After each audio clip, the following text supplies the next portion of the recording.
is our um, follow-up meeting with Alan Watt. He wrote the book, The 90-Day Memoir, and many of us have read the book.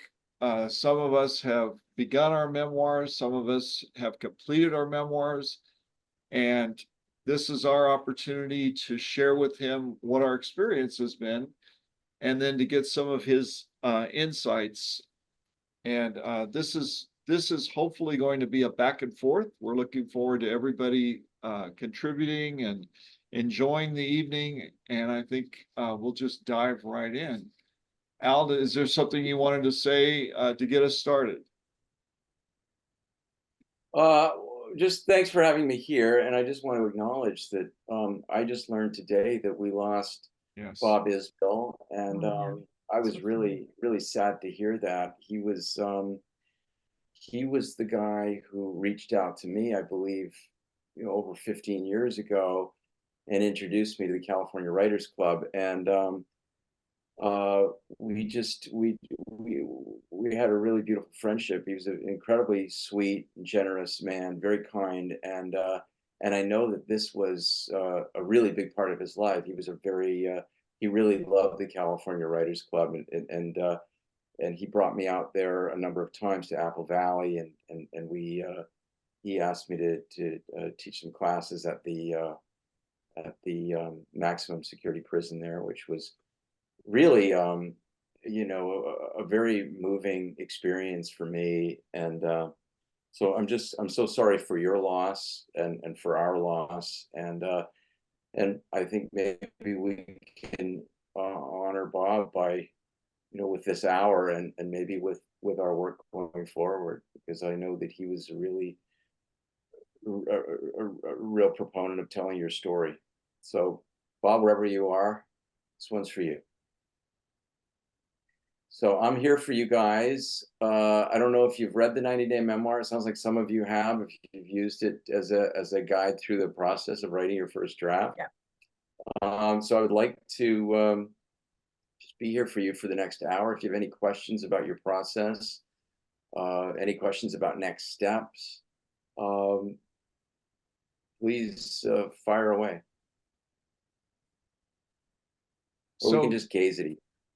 Yeah, why don't we start? Is there anybody that would like to share where you are at this moment on your memoir and how the experience has been for you? Elaine. Yeah, I'm writing, it's a true story about elder abuse. I fought in the hands of my sister who had the power of attorney. So I've actually written that, and I went through it many, many times to try to add more feeling to it. I'm wondering how much history to add to how could this happen in a family, and in a way how she pulled it off in front of Adult Protective Service. She got everyone to be her ally and pull it off. So I'm kind of went through it over and over, and I think I'm almost to where my next step is, but I'm not quite sure what that is, and wondering how much history do I need to add of why is this, how could a family member do this, versus. Okay. So it's a great question you're asking, because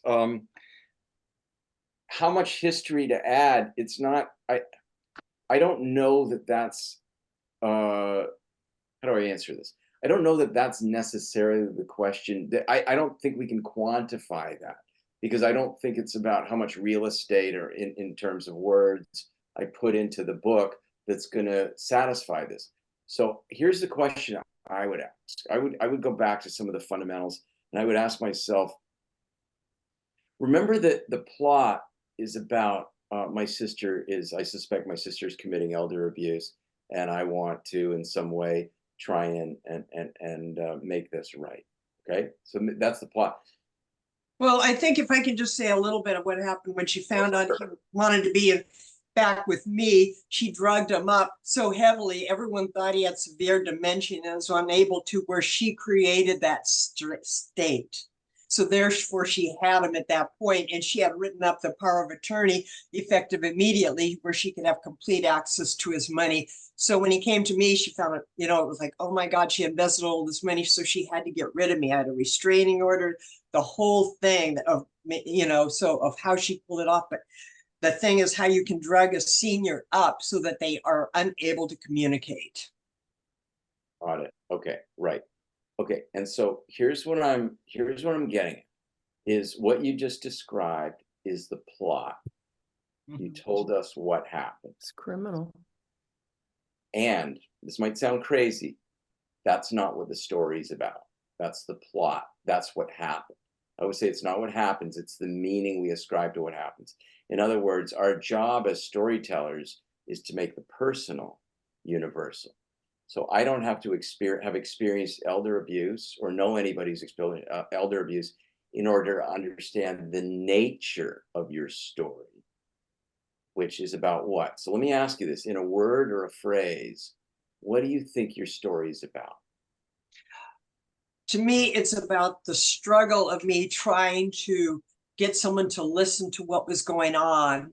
Beautiful. And how psychological grooming of the person with the power of attorney, where they can pull it off. So when he escaped the home where he was being drugged up and went to the hospital, she convinced everyone he was on, it was his dementia, and put him in a light. Now he's now in a locked psych ward on antipsychotic medication. And it just elevated over and over. And it was about the struggle of trying to help him against the system. Great, beautiful. I got it. And so what you began with was, I want people to hear me. I want them to see me. I want to be understood. Does that make sense? Yeah, wanting people to know, yeah, because people can pull this off, yeah. Okay, so, and then you sort of veered into elder abuse and the psychiatric ward and all that stuff, which is plot. But I want you just to stay, just for a moment, just stay in this desire to be, you've got to hear what's going on. This isn't right. That's what's driving the narrative, right?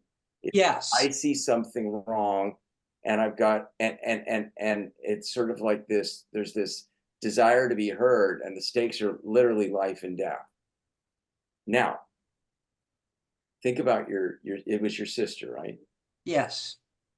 I want to ask you this. This is gonna, you're gonna completely disagree with me. All right, but I want you to think about this. I want you guys to notice that all of the characters in your story, whether you're writing fiction or memoir, they all share the same primal desire. So if your primal desire is, I've got to be seen and heard, do you see where that might live for your sister? What that might do for my sister? See where that experience might live for your sister, where your sister has to be seen and heard. Let me ask you this. Why is she doing what she's doing? Because she embezzled over $1 million. I didn't say what did she do. We've already established that. So if he came to be with me and he was able to talk, it would be found out what she did. So she had to cover up what she was doing. I already know that. I already understand that. You've already explained that. Okay. What I asked was, why is she doing what she's doing? I didn't say, what is she doing? You've told us that. So you guys, our job. So fear. Our job as storytellers is to find the truth and the humanity in all of our characters. So what's she afraid of? If she got caught. Okay. All right. Great. So she's so her whole lifestyle, she didn't make much money. Her everything would be destroyed. Her lifestyle, her obsession with needing the things. Needing the things. Why does she need the things? Because she wants to be seen. Do you see where your sister wants to be seen? Do you see where your sister doesn't feel seen? She feels invisible. I see that material things for many people become their drug to feel okay. I think that's an excellent psychological answer, but stories are not psychological analysis. We're not doing a psychological analysis of a character. The character is a fully explored human being. I want you to understand, I'm not trying to protect your sister. I'm trying to get to the truth of your story. No, I appreciate that because as a therapist, I want to make it psychological. Oh, you're a therapist? Okay. So so you guys, this is the challenge when we're writing a story, especially with memoir. And you probably read this a lot in my book. Is that the more there's something at the beginning of the book called the credo exercise. And the credo exercise is where you write as yourself, one thing I feel strongly about is. So Elaine, it sounds like one thing you feel strongly about is we all deserve to be seen and heard, or the truth matters. It's important that we all speak the truth. Does that make sense? Well, how to protect other senior citizens is my motivation. Yeah. Okay, so I feel strongly that senior citizens deserve to be protected. Yes. Okay. Okay. Now, I want you to frame that as an arguable statement. So tell us why, because I don't think anybody's going to disagree with you, but why do you think senior citizens deserve to be protected? Because that's the most vulnerable period of their life, and often abuse does happen in family members. And if someone has a power of attorney, people don't want to go against that role, and that there aren't really sufficient laws and there's not enough education on psychological grooming. No one wants to go against that role.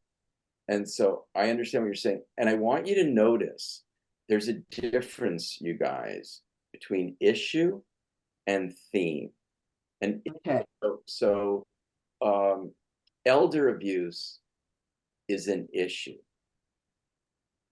Security is a theme. That makes sense? Or the desire to be seen or to belong is a theme. It's a primal desire. Homelessness is an issue. It's not a theme. Elder abuse is not a theme. People use the term theme loosely. They go, "Oh, these are the themes in my story." They're often referring to issues. It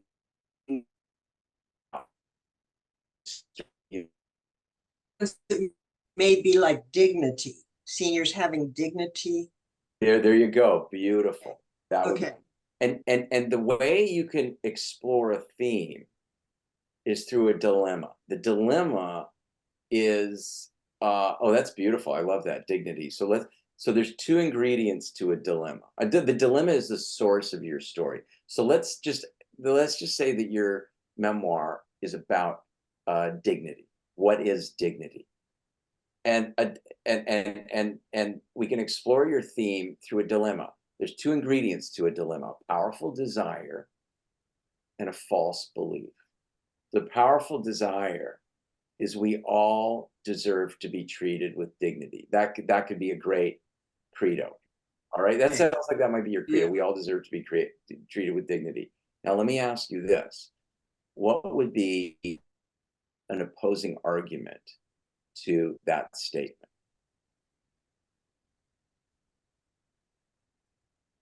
The reason I'm asking you guys, No, I'm wondering if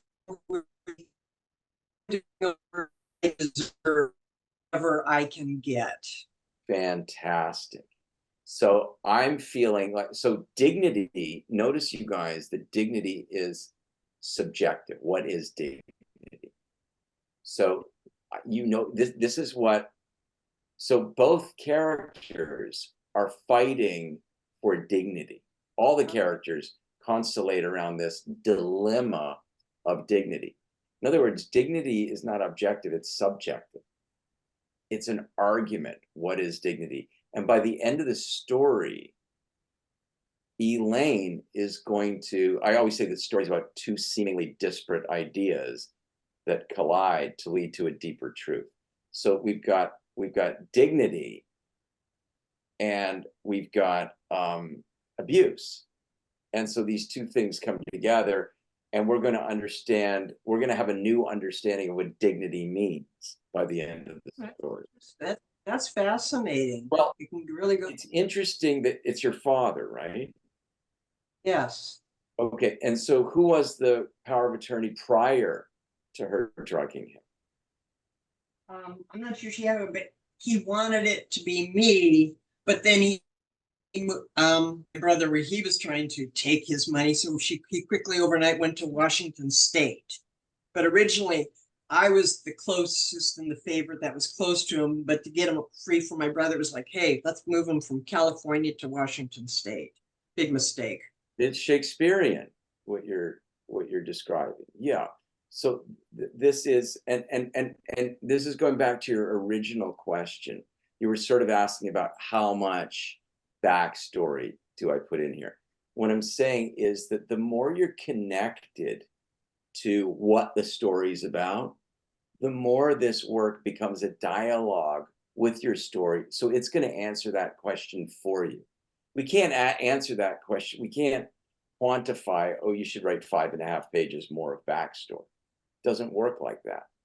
But the more you explore the story through this dilemma of dignity, the more you're going to become anchored to what the story's really about, and the story will begin to tell you what it still requires. Does that answer? I love that. It takes it out of our heads. Nature of human desire. Yes. Essence of desire. And notice where your father is seeking, and your sister is seeking, your brother, everybody is struggling for their idea of dignity.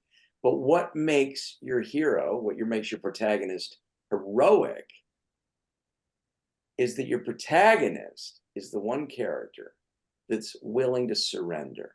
They're willing to let go of the meaning they made out of dignity. Because story isn't about, will I find dignity? Story is about, will I reframe my relationship to what dignity means? At the end of the story, notice how this fight could become so protracted and gruesome that it could start to cost me my own dignity. Does that make sense? So do you see how the dilemma of that's that Nietzsche saying, in fighting monsters, we must watch so we don't become monsters ourselves. That's an interesting thing. So my sister, she started this journey with great intention, but then it started getting twisted and she started getting almost captured by it. Yes. So do you see what Elaine just described? I don't know about you, but I just felt myself lean in going, that's fascinating. How remember I said stories about two seemingly disparate ideas that collide to lead to a deeper truth. What I'm actually hearing are dignity and greed. And how these two things I want my dignity. I want you to see what a good sister I am. And look at me, I'm taking care of dad. And then notice how greed, you don't wake up greedy one night. It just becomes this incremental virus. I love that phrase, that it did become an incremental virus. I love that. And that's what you're describing. And do you see how that's way more fascinating than my sister's the bad guy and I'm the good guy? And I'm not saying that's what you were doing, but do you see how if we write with an agenda, we're not going to be connected to the true argument, which is what is dignity. We're going to be writing a polemic. We're going to be writing an idea of how corrupt my sister is and how devastated I am. But that's journaling. That's a personal story. That's the stuff we put in our journal and say, I'm so frustrated with my sister. What makes your story universally relatable is we can all relate to the dilemma or the tension between wanting to have integrity and our susceptibility to greed. Oh, Shakespeare would have fun with this. I think Elaine is having fun with it. No, but I love that. it almost feels like the story from just even this conversation has gone to an interesting topic that we all feel to something fascinating that we desire to know more about. Like even just in this short conversation, right now, it's like the story took a turn into fascinating, like all aspects where I want to know more about the sister. I want to know more about the brother. I want to know more about the dad. Whereas before I might not have wanted to know about their part at all. Now I'm interested in all the like the moving parts of this whole story. Well, I think in the first part, we were learning about the sister, but now it's moved to where we're learning about ourselves. Yeah. That's Oh. and that's what Like- story is about. Story is about ourselves. It's almost in a way the challenge of human nature, isn't it? Yes, there's that quote from Terence, the 15th century Roman philosopher. He says, "Nothing human is alien to me."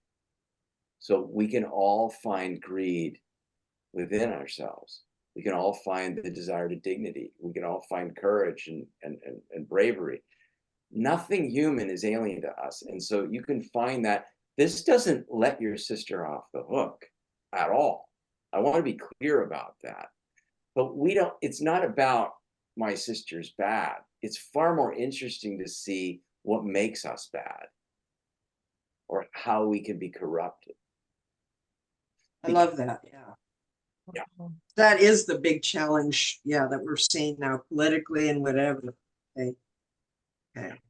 And any of us could become the sister. That's right.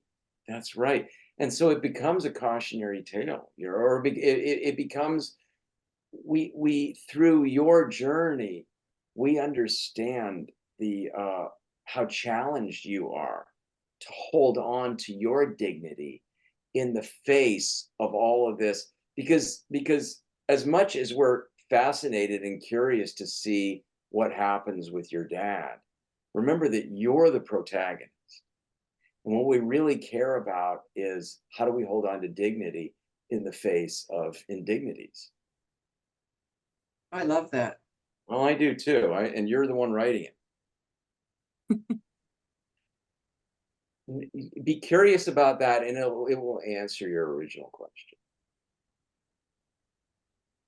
Yeah. What's so interesting is earlier on in our relationship, she brought up to me, hey, since we're doing everything, we should be able to get extra, you know?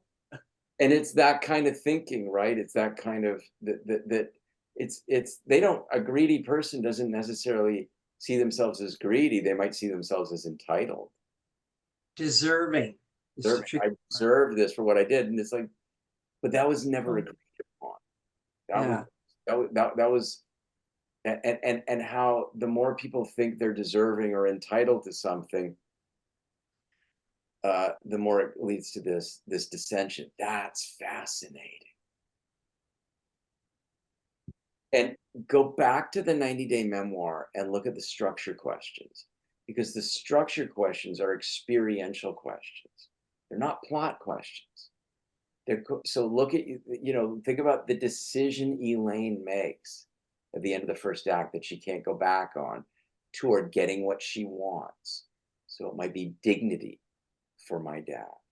I want, and then the initial success. Notice somewhere in the middle of early in the second act, there's this, yes, it's going to work out. Maybe my sister and I are going to see eye to eye, or maybe I've secured my dad's confidence and he's seeing the light or something. Then a midpoint, an event happens and your protagonist responds through temptation, right? This is the point of no return. There's no going back. And that leads to this moment of suffering for Elaine and final surrender. There will never be dignity, and then, and so what I'm getting at is these are all experiential questions. They're not conceptual. They're not plot. Character suggests plot. Lose yourself in your character's experience through the structure questions, and situations will emerge to support those experiences. Remember, it's not what happens. It's not the event. It's the meaning we ascribe to the event. Beautiful. Yeah. Again, perception, consciousness. Right. The purpose of story is to reveal a transformation, and a transformation is nothing more than a shift in perception. By the end of the story, we understand something new about dignity that we didn't understand at the beginning. Dignity began as an idea, but notice that what your protagonist wants is always outside of themselves. What they need is always within. I want my dad to have dignity. And notice that the more I try to get what I want, the further away I move from what I need. What I need is to have dignity for myself. And that's the dilemma. If you can find the dilemma, you'll find the source of your narrative. Dilemma feels like your protagonist is being pulled in two different directions at the same time. I want my dad to have dignity, but it's costing me my own serenity or my own dignity. But the more I have my own serenity, the more I see my dad being abused, and I have to go back and that's the challenge. That's what makes this a page turner. Yeah, so talking about, yeah, my pull between my struggle to fight for my dad's dignity and life, and then the obstacles and the Right. attorneys and the, Exactly. And notice how attorneys sometimes can make these, worse. well, that's what I mean. It got really bad because the attorneys were made sure to legally try to get rid of me. So, a lot of stories begin with the paradigm of winning or losing. Who's going to win? Who's going to lose? And so, we start to read the story and go, oh my God, is Elaine going to win this? Or is she going to lose this? But the thing about that is by the end of the story, oftentimes that paradigm gets shifted. We discover there is nothing to win. That in fact, my desire to win is actually the thing that's causing me to lose. That's why I say that Yeah. separates your protagonist from an antagonist. Your protagonist is willing to surrender. You win. I can't do this anymore. And in surrendering, your protagonist ultimately has the real win. They're set free. Yeah. Thank you. I'm so glad you said that because I have started my memoir and finished. I was at the finishing of it before our first meeting. So I had told myself I'm not going to pick up your book until I've done. And it's actually going to be published on the 7th of next month. And I know there's going to be more. So I've held on to it. I did this, I put this out. I'm putting it out there. I did it just from the heart, right? Completely 100%. And so as you're talking, I'm like, oh, I did that. Oh, I did that. Yes. So now I'm okay, I have it here. So the next thing for me to do is, as soon as it's published, it's gone and it's going, is to start doing this. And for the next section, what's next? What can I do next? And I like how you're relating it.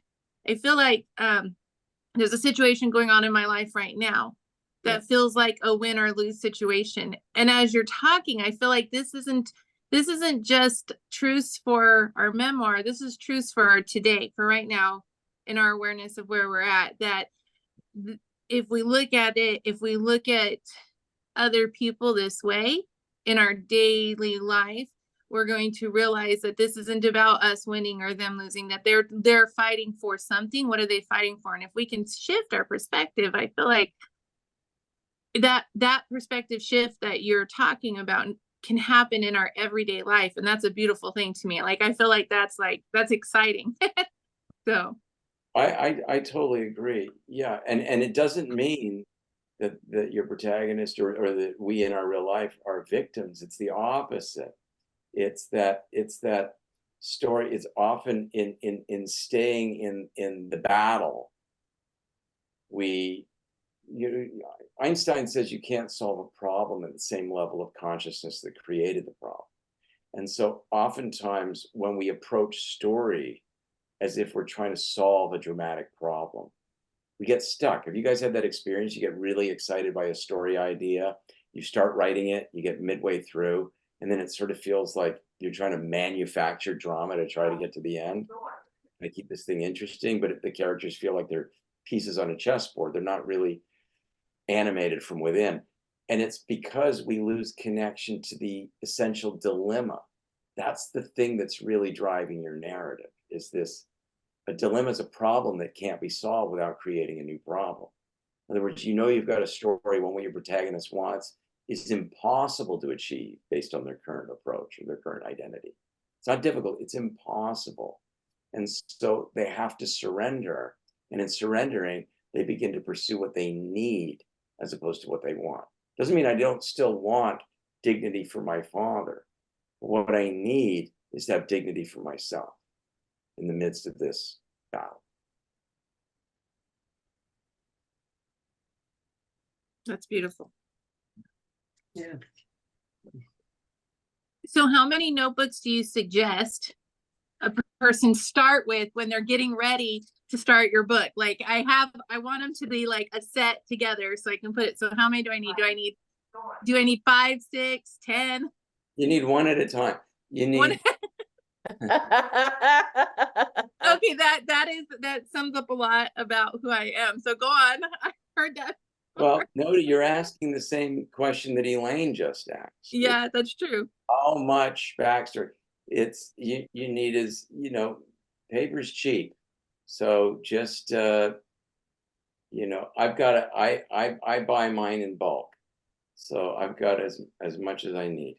But the first 28 days of the 90-day memoir are all stream of consciousness writing exercises and working with the structured questions. So, 100, 200 pages, you'll be fine.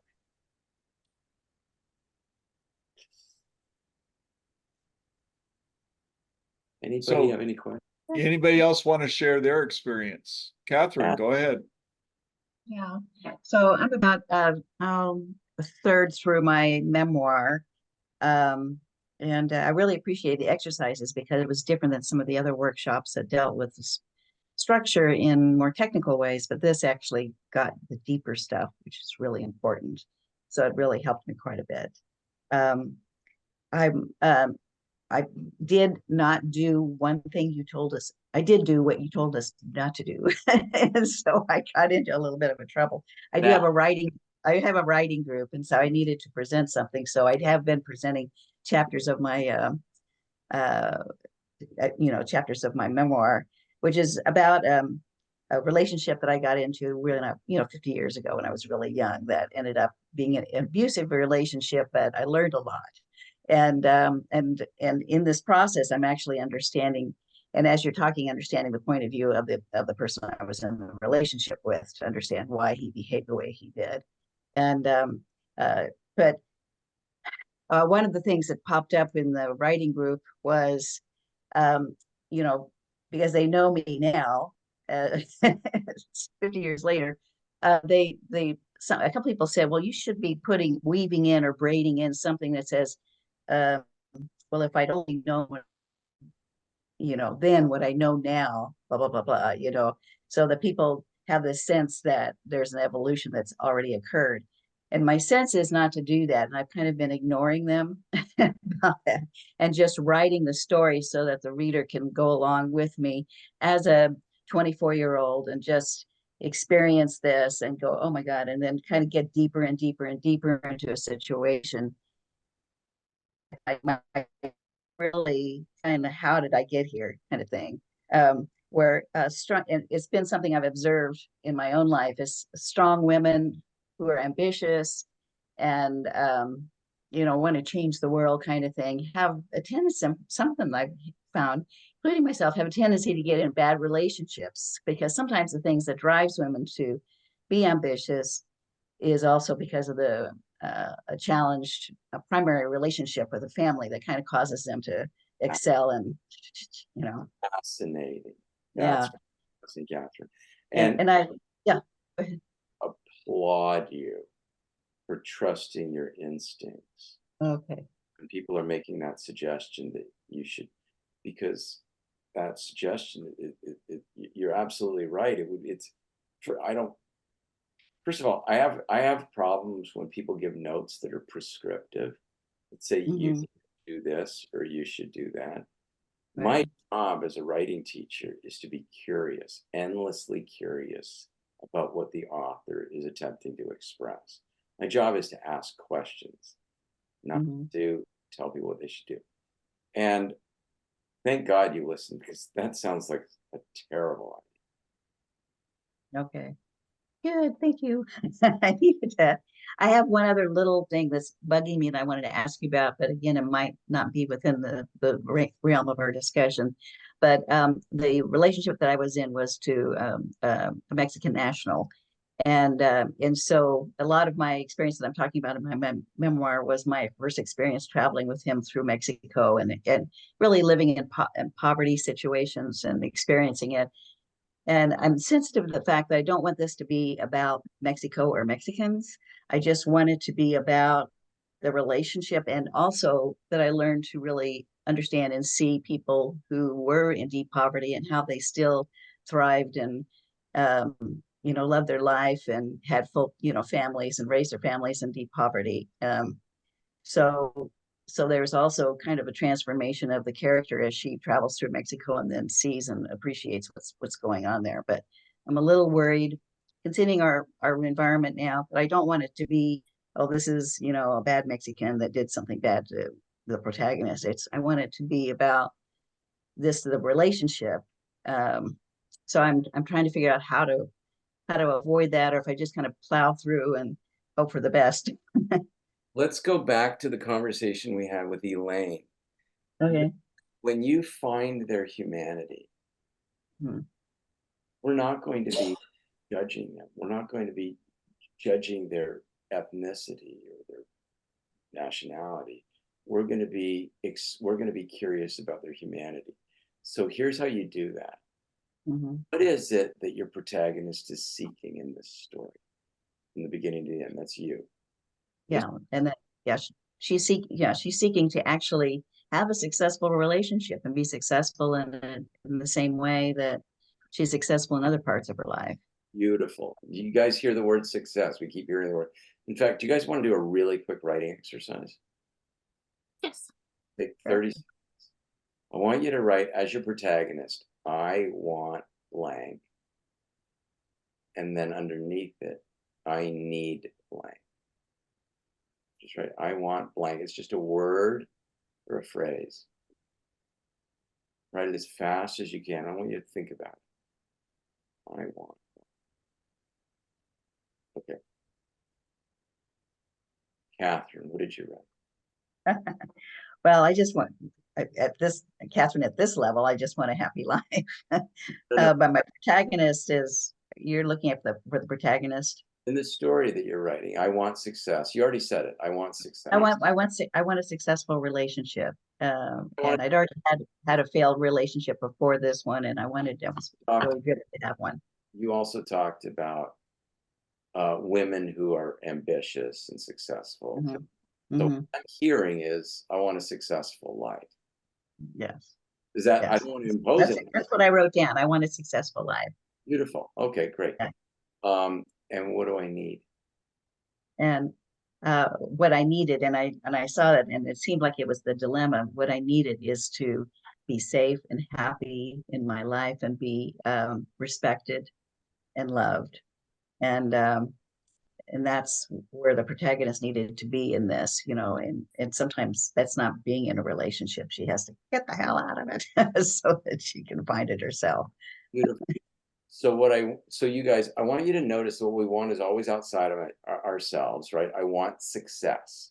See, it's this idea. It's a relationship out there.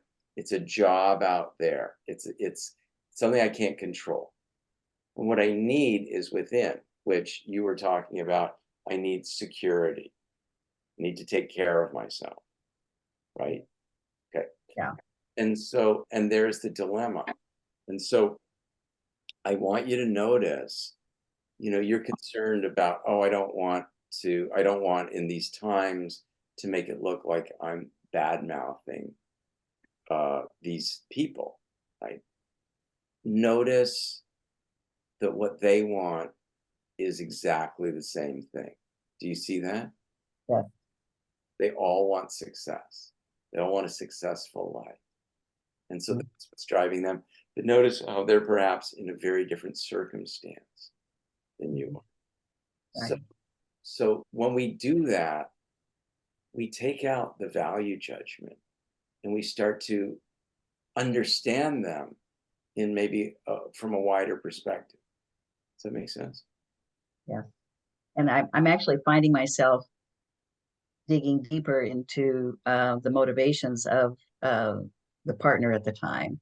And people are, when in my class, they're finding him to be a character that is not so bad. What's wrong? Why? Now they can see why I was interested in him and why I wanted to be with him. But they can see his motivations now, and I'm starting, even the stuff I was writing today, I'm pulling out more of, oh yeah, he needed to send money to his family, and there was a lot of pressure, and these kinds of things. And so he saw me as a vehicle for that, that I could help him get there. And I probably would do the same thing if I were in his position. If someone said, hey, I can help you get there. So it's, Yeah. this is all resonating with me. So thank you. Right. The story becomes really fascinating when we start to see that all of the characters in the story want the same thing at nature on a prime.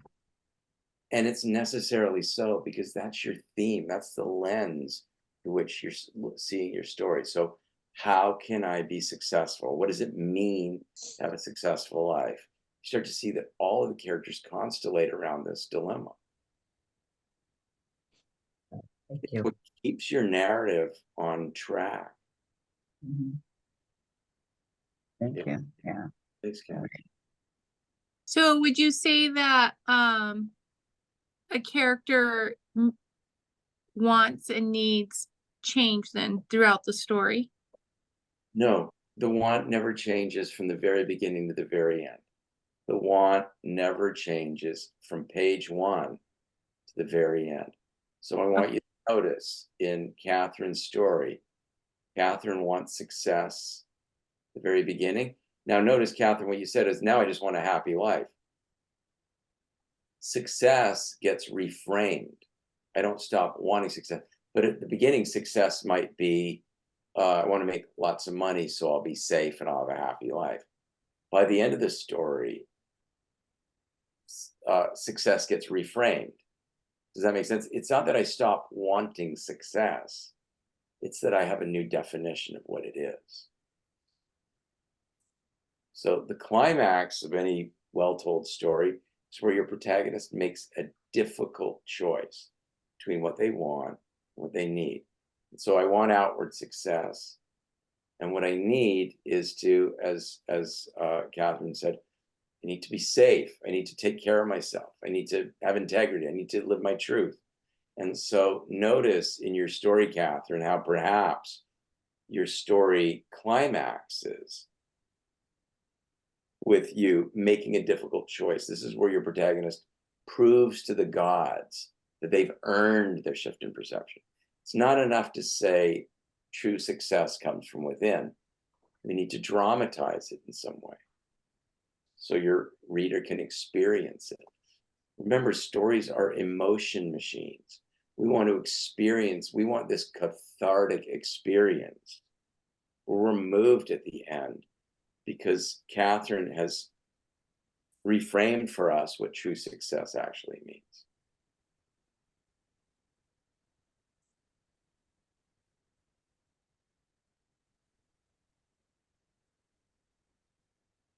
Okay, anyone else? This is your conversation.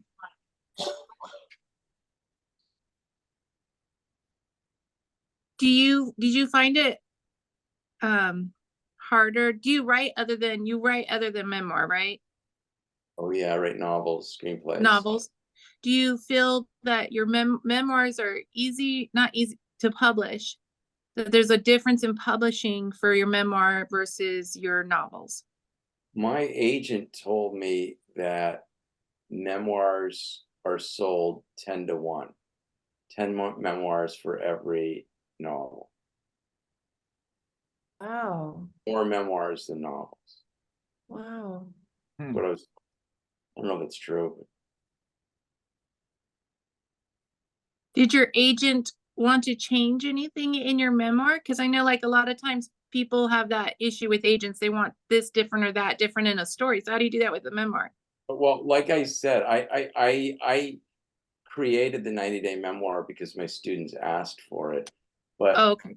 I just recently started writing a memoir. I primarily write novels and screenplays.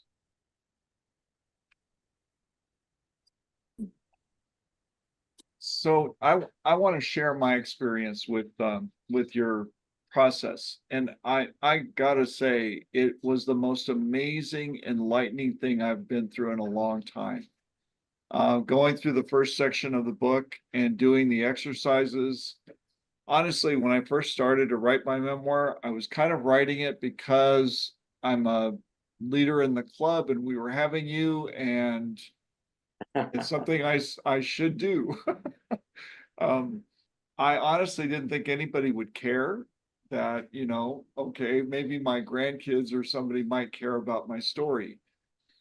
What I discovered in doing the exercises was that I had been from birth imprisoned in a conception of what my life was about that I never recognized until I started reading her book and doing the exercises. My mom was very poor and she was in a very bad marriage. She was being beaten by her husband, my biological father, to the point where she was afraid he was going to kill her. And when I was born, I was like the only radiant thing in her life. And so she treated me like a golden boy and she made me feel like I was super special. And so growing up, I felt like I had to live that reality. I had to make that real. So I tried to excel in everything, in my grades in school. And I always took on jobs that were bigger than I was. I was manager of a Taco Bell in our community when I was 17 years old. I was the pastor of a church when I was 21, the senior pastor. So I always took on these huge roles, again, trying to fulfill this need that I felt that was implanted in me. And what I discovered was that all through my adult life, especially, I've been living through a series of crises which compromised that identity, which brought me to the point of the end of myself and has forced me to understand that I'm okay, that I don't need to be in those positions. I don't need external things to validate myself. That I'm, God made me this way and I'm okay. I'm okay the way he made me. And it's been a liberating thing. So this, it really framed how I saw the events of my life, the way I organize them, because it's not chronological, it's more thematic. And it's produced something that I totally did not expect. That's, this the book is a guide to the truth. And somebody, I think at the beginning of today said, boy, this takes you really deep. And it's, but first it's going to kick your butt. There you go. And so but what else are we here for, right? We're writers. This is what I think makes writers and artists so brave, is that we really want to understand the truth. And as storytellers, we're not trying to push an agenda.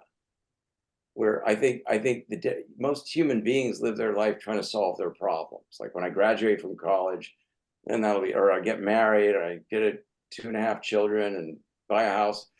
But what makes writers brave is that we understand intuitively that we don't actually have a problem.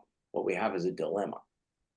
And a dilemma is, problems are solved. They're intellectual. They don't make for interesting stories. Dilemmas can only be resolved through a shift in perception or transformation. Like, for example, I always use this silly example. Let's say I get a flat tire, I call AAA, they fix my tire. problem solved. If I told you that at a dinner party, you would go, this guy is so boring. This is a boring. You know, hey, hi, I just want you to know that I got a flat tire today and I called AAA and they fixed my tire. Like, why are you telling me this? But let's say I got a flat tire, I'm out in the desert, and the AAA guy comes to fix my tire, and it's the man who's sleeping with my wife. Now I have a dilemma. I want to kill the man. That could be an interesting drive back. That could be the seed of an interesting story. When you connect to the dilemma, you're connecting to the source of your story. Find the dilemma and you'll find your story. Well, I just want to say something back to what Mike was saying. It's like there's so much of where he was raised to almost feel like his role was the hero's journey, but the burden of that was the expense of self and how to transcend over that back to the back of the journey of the self. Right. Well, that Elaine, you must be a psychologist. I'm a therapist. And it often forced me into role playing. I would figure out the role I was supposed to play in order to be successful, in order to climb a ladder instead of being authentically myself. Well, there's the cost of the role. It's of self of I need to do this, and it makes your mom feel better. It makes what other, and not realizing, oh my gosh, I just need to be me. Yeah. It's the blessing and the curse. And that's what life's challenges, aren't they? It's like, you know, what this whole thing is about of how do we overcome the duality and what do we do with that free will with the dualities? That's a great word, Elaine. Duality. That's Right. it. Shattered. Always struggling with as humans, isn't it? And the curse is made worse if you have competency and intelligence. You can continue the facade for a long time. Right. You can Right. make it work, even though it's destroying you. That's right. Until you can't. And that's the dark night of the soul. Right. Realize, wait, my okayness is not based on my performance. Amen. Mike, you just described my whole book. You summed it up right there. Anybody else? Do you- We have just a few minutes. Anybody else want to talk about their memoir and ask a question? This is your time. I just wanted to comment on talking about, I went to Lusaka, Zambia back in the 80s, and women were putting their sandals on their shoulder. And the engineer that was my main contact, I said, why are they doing that? He said, they don't want to wear them out. The hotel I was staying at, the waiter would take whatever leftovers he wanted, and then the stuff goes into the dumpster, and the kids would dive in and salvage whatever food they could out of the dumpster. And the whole narrative about the whole trip through Lusaka, Zambia was the people. The people were outstanding. This guy took me on a fishing trip I would have never been able to go on. The exposure to going on a fishing trip with no bars between you and the lions, tigers, and bears and stuff.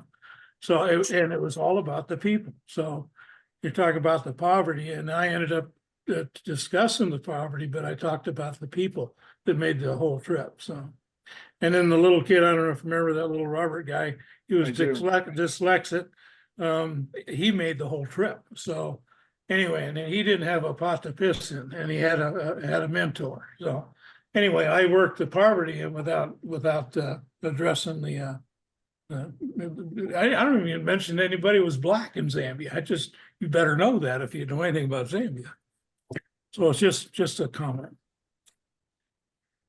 My question is length. How long are y'all writing? How big are your books? There's no rules. It's just keep it interesting. It's interesting. Remember, And there's a lot of it. great. So there's there's, let me see here. So here's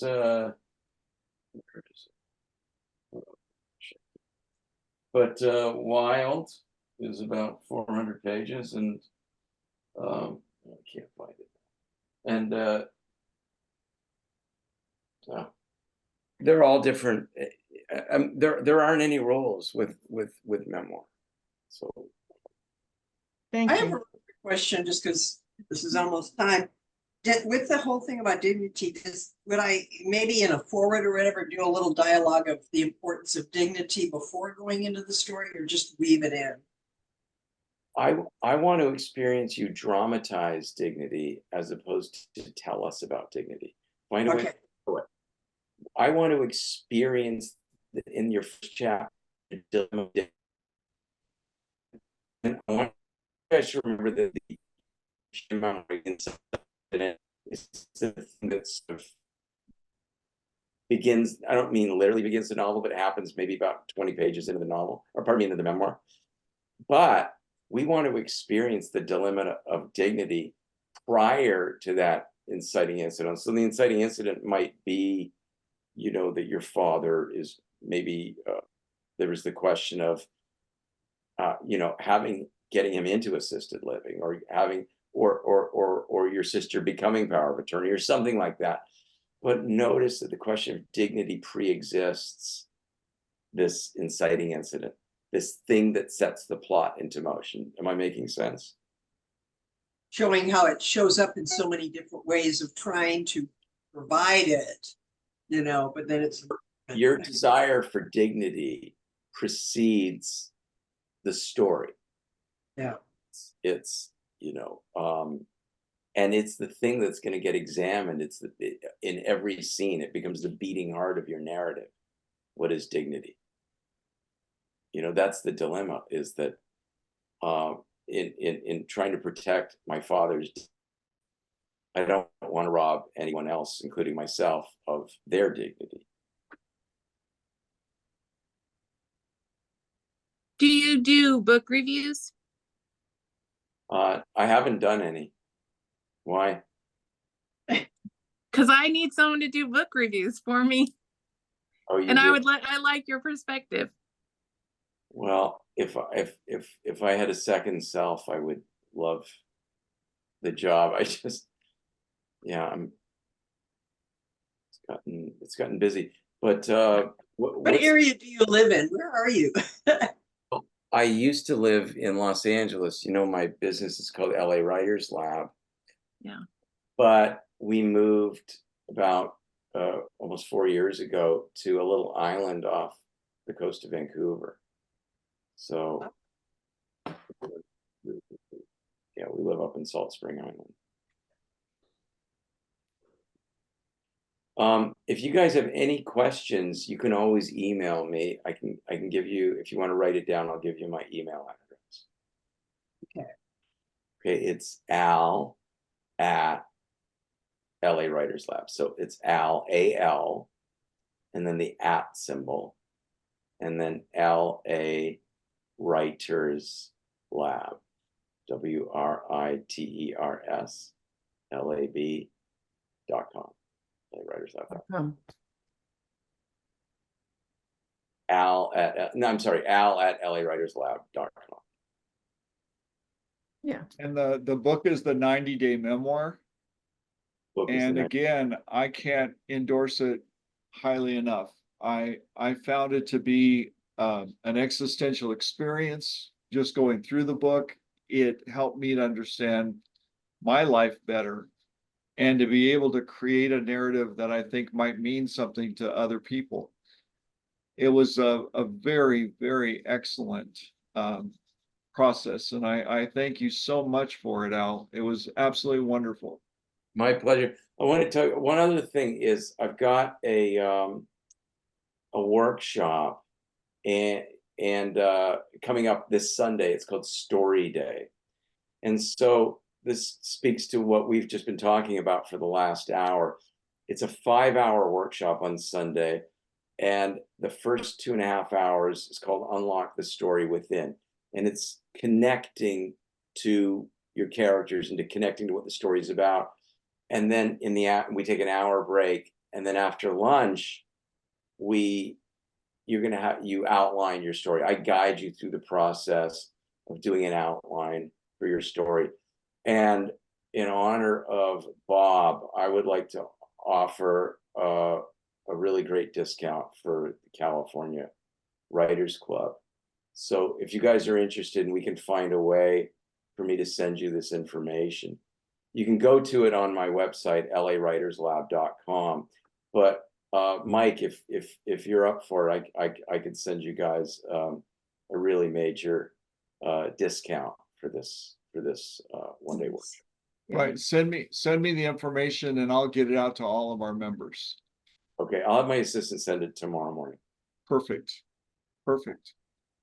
Well, right. folks, I want us to thank Al for coming and for all of his insights. I appreciate the way this was handled. Thank you for all the just all of the insights that we got and the way that you went deeper and deeper and deeper into the story. Elaine, thank you for sharing your memoir and your ideas. It sounds like it's going to be really interesting. All right, can we give Mr. Watt a big hand and thank him for coming? Thank you. Thank you very much. Thank you, guys. Good luck with your writing. Email me if you have any questions, and I'll send you something tomorrow. I would love to see you all on Sunday. We're going to do a deep dive into story. You'll leave story day with a clear outline and probably a much deeper sense of what your story is about. It'll save you a lot of time. Wow. Excellent, excellent. Thank you again, Al. We really appreciate you. Thank you. Okay, take care, you guys. Bye, Bye-bye. everybody.